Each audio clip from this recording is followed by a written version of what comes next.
All right, welcome back to the Elias Macko Show. Of course, all eyes are on Washington, D.C. this morning. We're awaiting Mark Carney's arrival at the White House. It should happen sometime as we are on air, so keep it locked to CJAD throughout the rest of this morning. We're with you until noon, and of course, Vashi Kapelos will have full coverage beginning at noon on that front. Okay, while we watch what's happening in Washington, D.C. this morning, let's keep this thread going a bit here. Now, in his weekend interview on NBC's Meet the Press, Donald Trump touched on using military force to annex Greenland, also took a look at Canada. Have a listen to a snippet of that interview.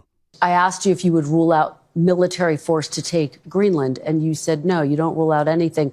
Would you rule out military force to take Canada? Well, I think we're not going to ever get to that point. It could happen. Something could happen with Greenland. I'll be honest. We need that for national and international security. But not with I think Canada? It's highly unlikely. I don't see it with Canada. I just don't see it. I have to be honest with you. Okay, but you don't rule it out for Greenland. And by the way, Canada, they spend less money on military than practically any nation in the world. They pay NATO less than any nation. They think we're subsidized. They think we are going to protect them. And really, we are.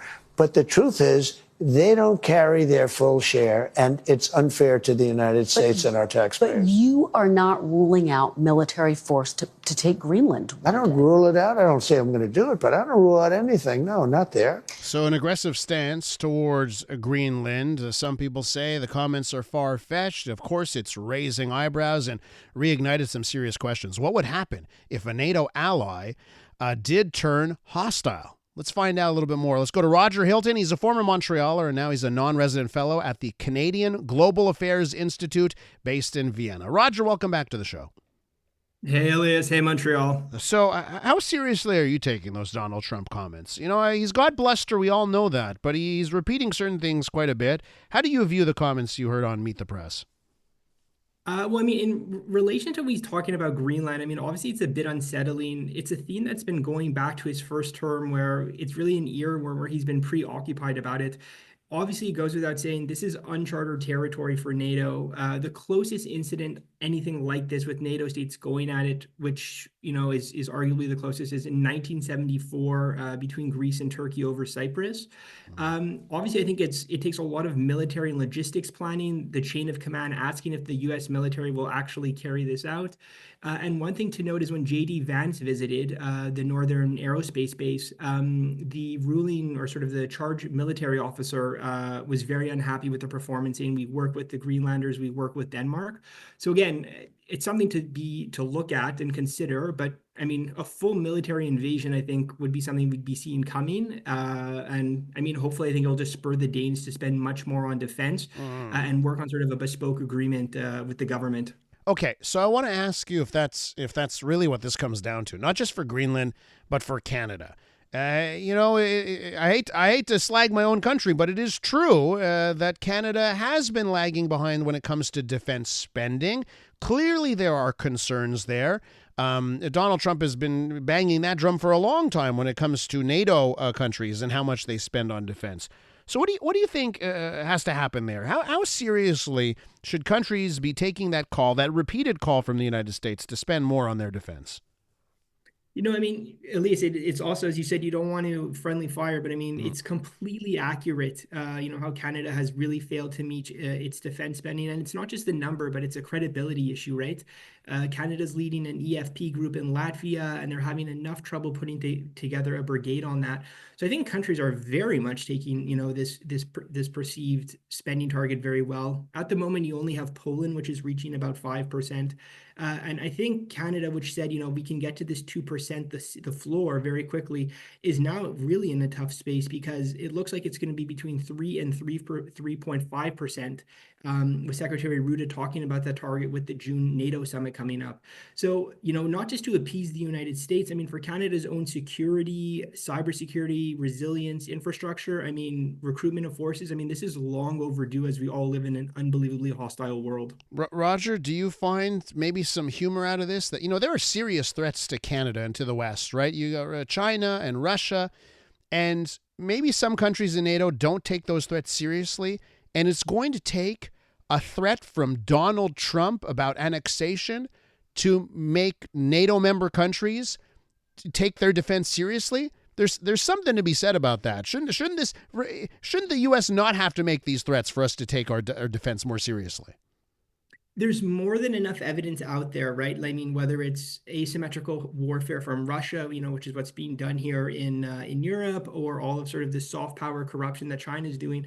But yeah, I mean, it's just unbelievable that it takes this shock, a real electrical shock to the system for a lot of countries to get their act in order. I mean, Canada is one of the greatest victims of this, but I think of Germany as well, who has just recently passed this law in the Bundestag about breaking their debt spending so that they can hit the 2%. So again, it's the positive out of this for the listeners is that, it really has supercharged the discussion about defense spending capabilities and recruitment, which obviously featured a lot during the national election. But it is funny that it's an ally sort of whipping, the stick as opposed to the carrot that's gotten people in order. I do want to ask you, while I have you with us here, just what the NATO articles say about, let's say the United States were to take that unbelievable decision to use military force to try and annex Greenland, let's say. What happens then? What are the rules in place over at NATO, and how will that situation be dealt with?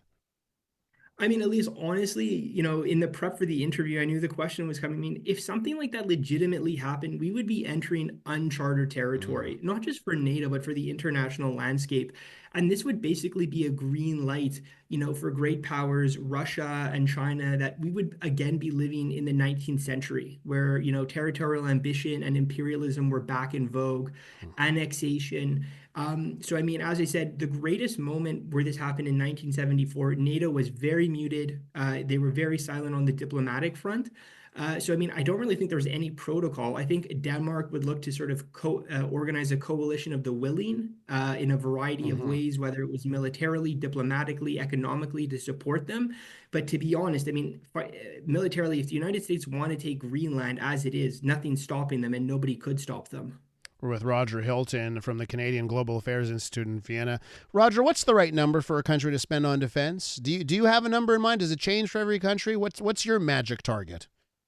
That's a good one. I mean, I think a lot of it depends on geography. I mean, for us, living next to the United States gives us a little bit of a cushion. But as we've seen with the Arctic, it's like so many things are opening up.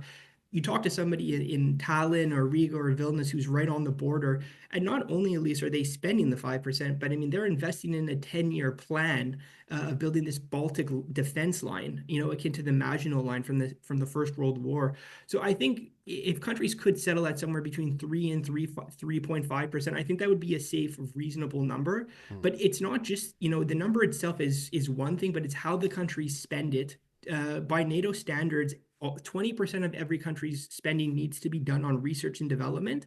So, I mean, if Canada were to be in that ballpark, which I can't imagine it will be happening under Mark Carney or even the next, prime ministership afterwards. Why can't you imagine it? Why can't you imagine it? It's funny, Elise, because you just think, oh, no problem. Canada's a G7. We can just raise the budget. And obviously the 3% is based on the annual GDP of the country. But at least it is so difficult to spend that type of money. There's a shortage of supply of hard equipment. And even if you just rolled up to Ottawa and gave them a blank check and saying, here's the money, they wouldn't even know how to spend it at first. Buying aircraft requires additional people. It requires training. So it's really not as easy as just showing up and doing it, but investing in things like public diplomacy, better recruitment, and just having a standard level of readiness for the Canadian Armed Forces, which is long overdue and something that the government owes them. These people who are working inside the country during the pandemic and outward on peacekeeping missions and missions for NATO, they deserve the best to be able to protect us. So as I said, 3.5 is a good start, but it could drastically change, if there's an escalation in the international landscape. Yeah, and where do you buy your equipment from? It seems there's so much hesitance right now to buy anything from the United States, which makes a lot of military equipment, right?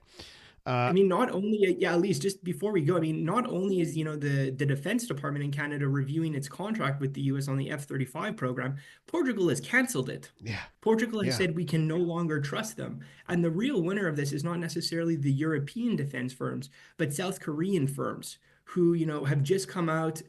They can get things off the shelf within months and years. not in these long things. They come very prepared, and also for the Canadian economy, with how difficult it is on the trade front, they're also talking about partnerships, about setting up transfer of technology and industry in Canada to support it locally. It's already been a massive success in Poland, and it's diversified the amount of sources you have on critical equipment at the moment. So instead of a monopoly, you really diversify it. I'm happy you brought up South Korea, an ascendant economy that is really doing the full court press to try and get Western nations to buy equipment from them. Roger, got to leave it there. I want to thank you so much for coming on. Have a great day, everybody. Back home. All right, take care, Roger. That's Roger Hilton. He's a former Montrealer and now a non-resident fellow at the Canadian Global Affairs Institute in Vienna.